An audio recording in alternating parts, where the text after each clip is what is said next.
Bonjour et re-bienvenue au Réveil pédagogique avec Madame la prof. J'essaie de me trouver un endroit où je pourrais filmer régulièrement. Pour l'instant, je ne sais pas si ma salle de classe est le meilleur endroit parce que notre école est près d'une autoroute et le bruit de fond de l'autoroute est, je ne vais pas dire une distraction, mais c'est intéressant. Je ne sais pas si c'est le meilleur endroit, puis je trouve qu'il y a un écho dans ma classe, un écho qui me fait penser à ma classe il y a 3 ans, 2 ans, 3 ans. C'était un genre de bruit de fond métallique.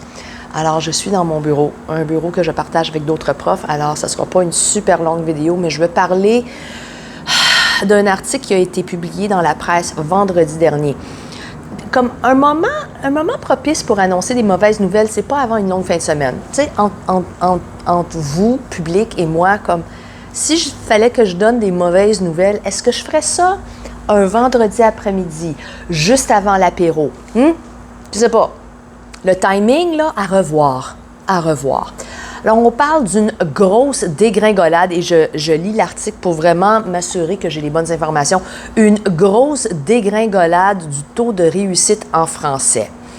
Et là, on parle des résultats de l'examen de français langue d'enseignement. Okay?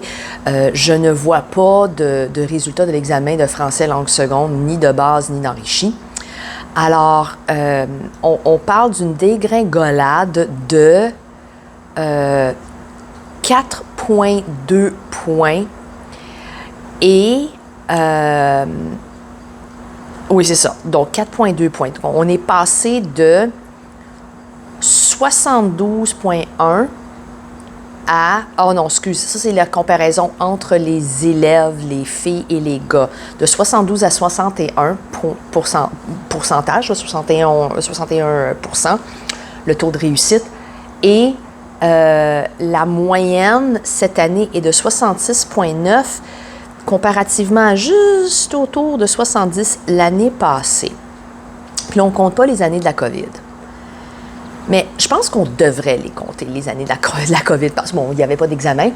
Mais, bon, j'ai beaucoup à dire à ce sujet. Excusez-moi, je suis un peu confuse parce que il y a beaucoup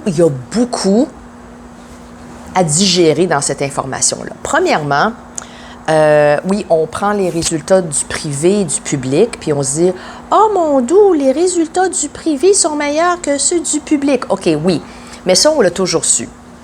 Pas parce qu'ils sont nécessairement meilleurs, mais les écoles privées se permettent de filtrer leurs élèves.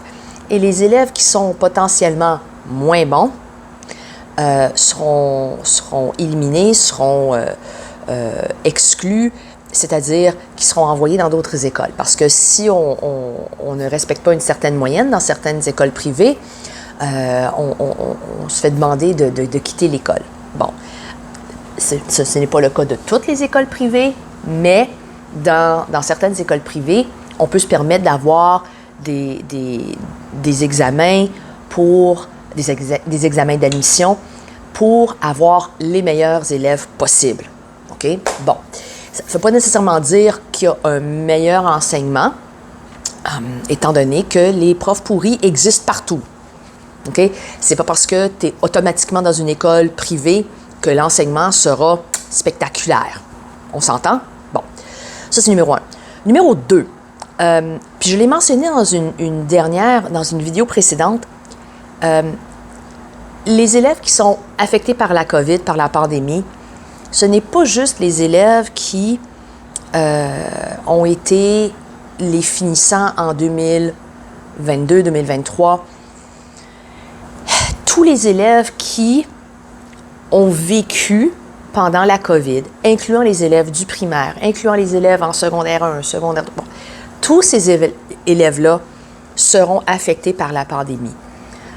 Il va falloir attendre que tous les élèves qui ont commencé la maternelle et le primaire pendant la pandémie, en 2020-2021, il faut attendre à ce que ces élèves-là finissent leur parcours scolaire avant de dire OK, on a des élèves qui n'ont pas été affectés par la pandémie. D'accord? Donc, qu'on veuille le reconnaître et l'accepter ou non, c'est la réalité. C'est la réalité. Tous ces élèves-là ont été affectés. Certains plus forts que d'autres et certains moins. Certains moins.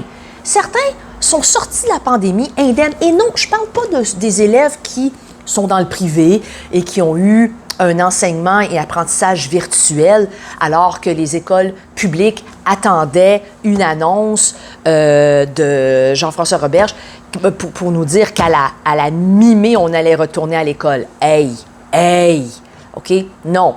Il y a des élèves, des jeunes qui ont survécu et pour une variété de raisons, ont réussi. Okay? Leur parcours scolaire était époustouflant. Qu'il y ait eu une pandémie ou non. Mais là, l'autre problème, l'autre chose qui me dérange, quand on parle du taux de réussite de l'examen de français, on s'entend, l'examen de français n'est pas un examen facile. Et tout comme un examen de mathématiques, lorsqu'un élève ne réussit pas un examen ou n'est pas fort en mathématiques, on dit, ben, sais-tu quoi? OK, il n'est pas très, très fort en mathématiques, mais c'est pas sa matière. Il est meilleur en histoire, il est meilleur en français, il est meilleur en éducation physique. Il performe mieux quand il a des tâches tactiles, pragmatiques, tangibles. Pourquoi est-ce qu'on n'a pas la même façon de penser pour le français? Pourquoi est-ce qu'on s'attend à ce que tous les petits élèves québécois de cette province puissent parler, écrire le français parfaitement? Okay? On le dit que se donner comme objectif la perfection, d'accord, c'est pas bon pour la santé mentale.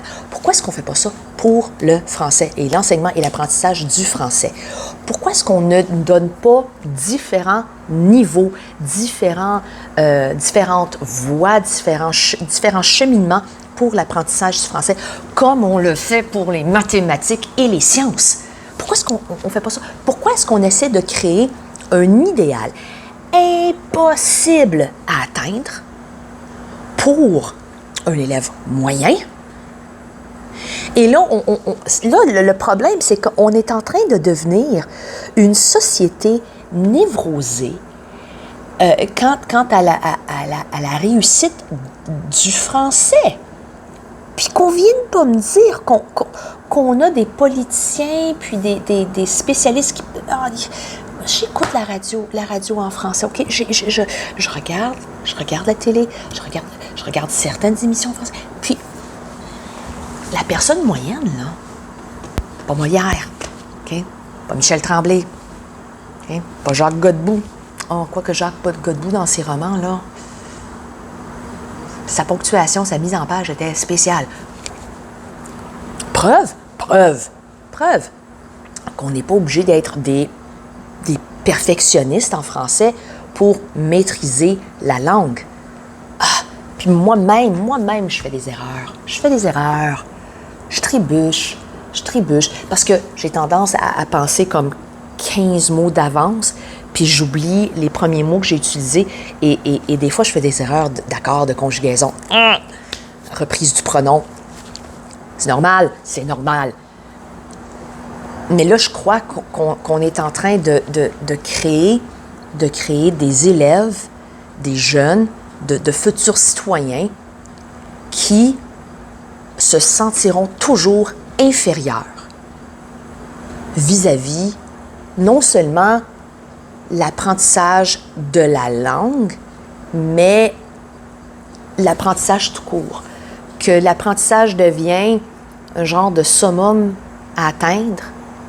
Et si on n'atteint pas ce summum-là, on ne sera jamais bon. On sera toujours perçu comme inférieur. Et ça, c'est dangereux. C'est pas ce qu'on veut créer. On veut créer des gens qui ont une perception positive de l'apprentissage, surtout de l'apprentissage de la langue française, si on met tellement d'emphase sur ça. il faut repenser, il faut revoir comment on enseigne le français, puis pas en disant comme « Oh, il faut mettre plus d'heures sur le français ». Non, non. Il faut créer différents programmes pour l'apprentissage du français, comme on l'a fait pour les mathématiques, sachant très bien qu'il y a des gens qui ne vont pas aller en sciences pures, puis ils n'ont pas besoin des maths enrichis, là.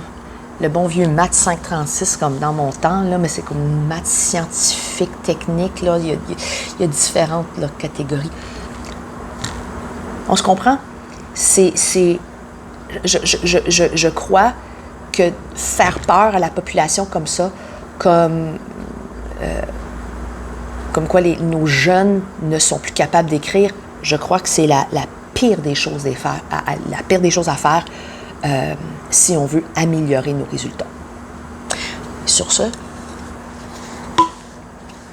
bonne journée.